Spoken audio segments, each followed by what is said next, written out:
Welcome to Seattle Seahawks Daily Fantasy Team Preview. I'm Jason Gilbo. With me is Russell Clay.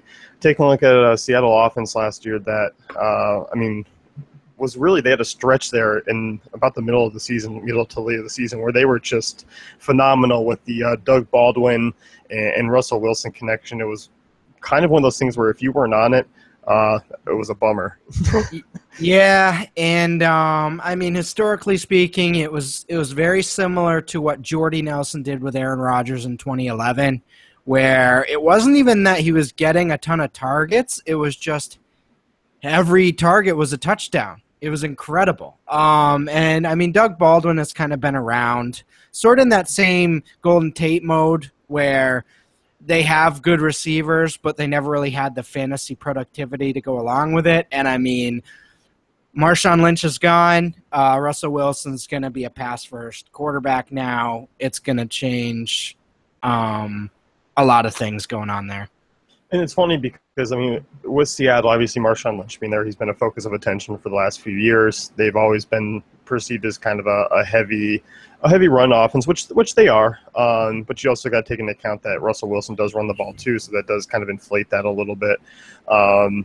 But yeah, as you mentioned, I think things are definitely trending in towards a passing game just aspect of offense for Seattle, because you look at the guys around them. There is some good young talent here in the wide receiver corps that we're kind of waiting for that secondary piece to really jump through, whether it's a Tyler Lockett, whether it's a Paul Richardson, Jermaine Kearse, whoever it is, to kind of come through and give a nice little balance. Because obviously Jimmy Graham hasn't really worked out, and obviously he was injured last year. But I still think we're waiting on that secondary wide receiver piece. Yeah, based on the injury Graham had, I think we're kind of not holding our breath that he ever makes a full comeback. Obviously, I think he can be a contributor at some point, but overall, I think we're looking at Tyler Lockett here as the guy that's really going to emerge behind Baldwin as the second option. But overall, I don't think it's going to be one guy. I think it's just going to be 4 or 5 guys that Wilson's just slicing and dicing the defenses with. So Wilson's really going to be the guy that I see owning in cash games and maybe stacking with a Baldwin 1 week, a Lockett 1 week, something like that. But overall, I don't see Baldwin doing what he did. I sort of seeing him falling between 800, 900 yards, 6 to 8 touchdowns. But, I think a lot of different players are going to contribute. Obviously, Rawls is there. Kristen Michael in the running game. We'll see how that ends up. CJ Prosise, if he can get healthy. So I just think this is going to be a group committee all around, and then Russell Wilson just scoring all the fantasy points. Yeah, I'm definitely agreeing. It's going to be a collective effort between most of those guys that you mentioned, and also a little bit still the running game worked in.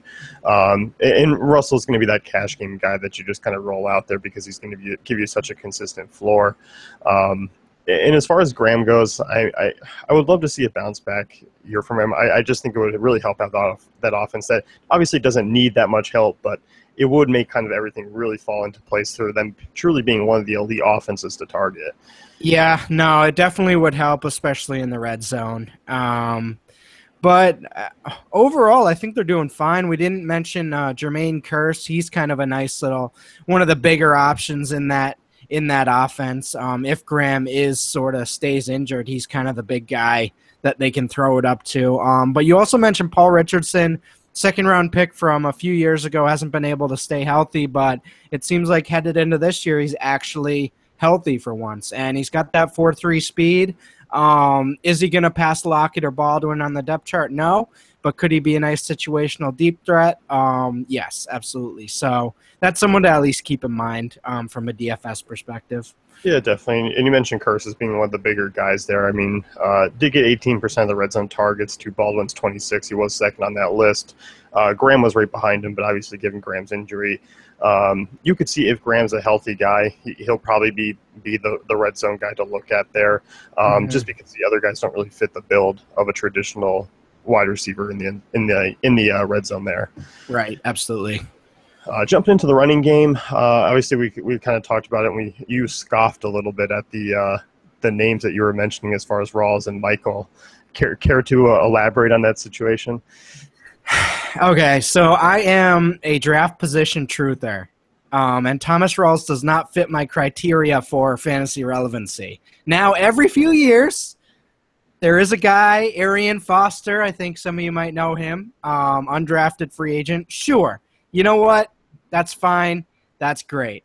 But for the most part, I mean, there's the Seahawks have no reason or no incentive to give him a role that he doesn't necessarily deserve. And did he prove that he deserved that role last year? Maybe, but then he got hurt. So working back into this role this year, I mean, I could definitely see him being a part of the offense, but I don't see him potentially coming back and being a workhorse, even if he is 100%, just because there's no incentive. And I know it doesn't seem like it works this way, but draft position almost always averages out. And over a long period of time, undrafted free agents just have a really hard time holding up. And that's just why I have a lot of caution on trusting Rawls even early in the season. And not to mention that he has pieces behind him that, have flashed. I mean, obviously CJ Prosise, drafted out of Notre Dame, has yet to kind of get anything going in camp or in preseason due to injuries. But he is a guy, if he ever surfaces, maybe it'll be more towards the middle of the season, later half of the season, is another guy who could kind of chip away just because he is a playmaker and kind of fits the dynamic of what Seattle can really run this season, is trying to be not a fast pace, but just that spread offense where they're just a ton of playmakers for Wilson to kind of use. Mm-hmm, absolutely. And, I mean, Christian Michael is there. He has been making plays. He looked good in that first preseason game. So while he is the butt of a joke, maybe he could emerge. And I don't know. I think it's close between him and Rawls just because there's really no motivating factor behind the GM or the coaches to use either of them. There's no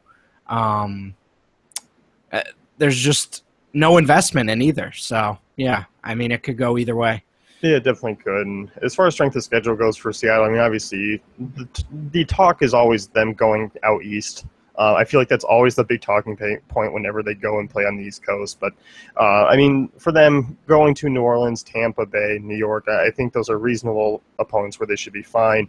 But obviously still playing, Arizona, St. Louis twice a year. And obviously the Arizona game has been much more of a – I mean, last year we saw it be kind of a high-scoring matchup between the two teams. So that was certainly an intriguing one, especially given the fact that they are two superior defenses. And the Rams always give them trouble. No matter how bad they are, it always seems like those games are relatively close, usually because of that front seven. But, yeah, those games are pretty close, so those are kind of tougher matchups. Yeah, and yet again, they were a top 5 defense. It's still not the most optimal situation. The one area where they did lack was against tight ends last year. Just curious to see if that kind of shapes into any form this year. But if you were looking to attack, I mean, tight ends were actually used quite a bit against them. And it always seemed to be those extremely deep third, secondary targets that actually had some fantasy relevance in those games. Absolutely. So that's going to wrap things up with our Seattle team preview. Be sure to check out the rest of our teams at dailyfantasycafe.com.